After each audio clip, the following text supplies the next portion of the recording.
also entered and executed a system of justice against La Cosa Nostra to include the Bonanno, Gambino, Genovese, and Lucchese crime families. And you'll hear more about those details today.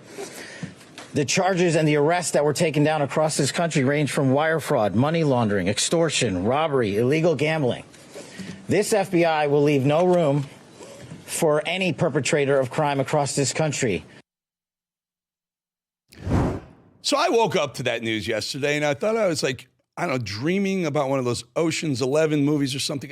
This is the most fascinating criminal story I've really heard maybe in my lifetime, certainly in the last 20 or 30 years. Let's bring in our next guest, our own Rav correspondent who knows a thing or two about sports, football, but also NBA basketball. Let's bring in Britt McHenry. Britt, I'm blown away that this is a multi-pronged, person indictment, and some of the biggest names. I mean, Chauncey Billups is a Hall of Fame basketball player, among others, coaches of Portland Trailblazers. There are 6 arrests. Miami Heat guard Terry Rozier. It was some guys were slow walking games, and they were betting on that. Others, there were leaks about, for example, LeBron James was injured. The status of his injuries was leaked to some of the betting sites. So you have the betting sites involved. You have NBA players involved. You have, get that, Cash Patel, La Cosa Nostra, the Bonanno crime, the biggest crime families in the world. And that is really the most intriguing part. And I'll get to you in just one second. I want to explain this to the folks. There were big, high-level poker games, and they had nicknames for this. So they bring in NBA players with big name faces, right? And they were called face cards. And then there were also the fish. And if the fish were really big, there'd be the whales. They bring a lot of money to a poker game, the illegal poker games in the major cities, Miami, New York, LA, et cetera. And the fish would sit with the face cards, and there were a whole bunch of ways to rig the games, from card shuffling, automatic card deck shufflers, to tables that could see cards when they were face down. Tables were reading players' hands when the cards were face down. Contact lenses that were X-rays so you could see through cards or see through marked backs of cards. The movie that eventually comes out of this, Brit, is going to be phenomenal. It's rocked me. I wear this, I bet a lot. I'm a very, very heavy bettor. I gamble all sports. And this has shaken my confidence, not only in the betting sites, but also in the individual leagues as well. What's your takeaway? You've been doing this a long time. You watch a lot of this. We've always suspected it from going on. Now we have rock solid proof.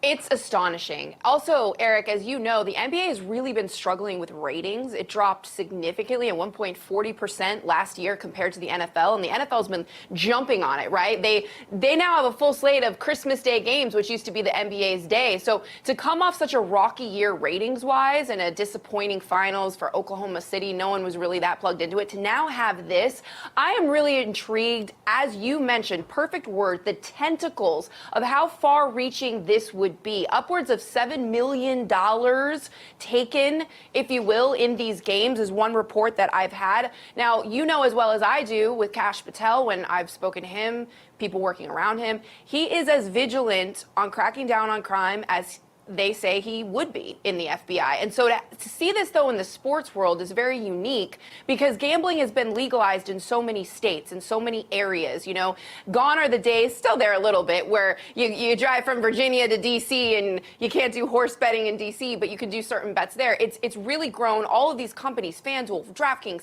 are expanding, but this is also a consequence of it. Now we see that gambling, as I'm sure you know, Eric, is going to expand in college, but with this, I'm intrigued by Chauncey Billups and his role. Not only what was happening in these poker games, as you mentioned, but now other reports coming out that he was not playing players. Certain players weren't getting time to alter actual basketball games as well. So I think in the interview process, we're going to find out way more. This is just the beginning. And as we talked on air, you know, all of this is alleged. You know, we're not a part of the FBI here, but Gilbert Arenas, who played for the Washington Wizards, if viewers remember, he had the infamous gun incident where he brought an actual loaded gun into the locker room with the Wizards about a decade plus ago. He was arrested for having these high stakes poker games in Los Angeles. And a lot of people have been wondering, no certainty at that, but like, does this trace? How many other NBA players might be involved in it? And as you mentioned, how overarching was the mafia or other influence among business members in this sting? It's amazing. All of those are very valid questions. You're hitting something important because there are very few players in any league, in any sport, that can affect the true outcome of a game. You think of Steph Curry, LeBron James, possibly back in his heyday, and in various other sports, maybe less so in baseball. But when you have a coach who can make decisions that can really affect the outcome of games, and then they may be padding, they may be sitting players when they shouldn't be, and then all of a sudden you realize the players are involved too. And then, for me, the thing that really makes this fascinating is the fact that they were in bed with the mafia. I mean, the mafia. They've always wanted to get involved in the sports betting game. There's always prostitution, drugs, and things like that. But when they're involved that deeply, you have to wonder. You got, 6 arrests so far? How widespread is this? Yeah. Well, it's funny you touched on baseball because this was in the back of my head. Remember Pete Rose? Yeah. Remember he wasn't allowed anywhere when they found out he was in the gambling world and that he passed away and things were rectified somewhat. Then we had Shohei Ohtani and the very sketchy connection to his trainer, speaker, his oh yeah, trainer you're right. It's not his trainer, it's his interpreter. You're right. So the interpreter was betting on games that Ohtani was participating. He claimed not to have known that. Pete Rose claimed to not bet on his own games. They bounced Pete Rose. They kept him out of the Hall of Fame because he was just betting. And now betting is so mainstream. It's incredible. Great point. I'm sorry. Go ahead. Yes. No, and that's the thing. So it's everywhere. And all of the, I wonder with Shohei Ohtani, and I'm sure you could weigh in on this, if he wasn't a man with 3 home runs the other night in the NLCS, if 10 strikeouts, and he pitched 10 strikeouts, scoreless innings. That little thing too at the same time. But yeah, go ahead. Sorry. But if he would still be here, if they didn't connect this to his trainer, his speaker, it was like, okay, it's all is gone because he's the best baseball player that is being paid. He's the highest baseball player, along with Juan Soto. So there is some of that in baseball, and I think with this, we're just going to see a lot more connection. And you know what the sad part is? I don't know who I'm most upset with, right? Because I think players are always going to do that. There's the lure and draw of big money off the court that they may be playing. They may have gambling addictions as well. So I don't necessarily begrudge them. I worry about the NBA not cracking down, maybe the other leagues as well. I worry about the betting sites taking the information that they were allegedly getting from, insiders who knew the actual injury status of high-level players.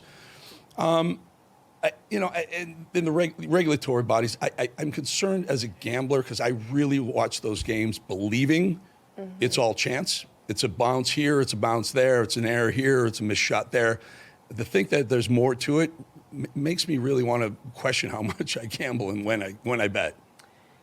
Yeah, for that sport, and then for football, I'm just getting my heart ripped out every week. So I'm not betting anything currently, but I would avoid basketball. And certainly, I'm sure you saw Russell Westbrook is quoted in a book referencing LeBron James, how he thinks he's fake, how he puts on an act for certain media members. So there has been a very negative light put on the NBA, but the FBI put a lot of work into this. And as you mentioned, the 6 names, I'm sure there will be more. Just be careful and be very, very involved in gambling. Because sometimes it's casual. Hey, I'll put money line, I'll throw on this, And I apologize to you, Britt McHenry. You did a great job because we had booked this to talk about the NBA, the NFL weekend, like we always do on Fridays. Well, this was just such a big story, and I believe this is just the beginning layers of this onion. We'll do it again next week, though. But again, as always, bet against the Jets and the Giants. Just stay, you're going to do right. And the Commanders at this rate with No, Marcus don't do Mariota, that. so. That's a good team. I don't know the Commanders. You're talking about the Redskins. All right. I know them by the Redskins. Britt, really good having you, my friend. Thank you. Thanks for having me. All right, folks. I guess we'll be right back.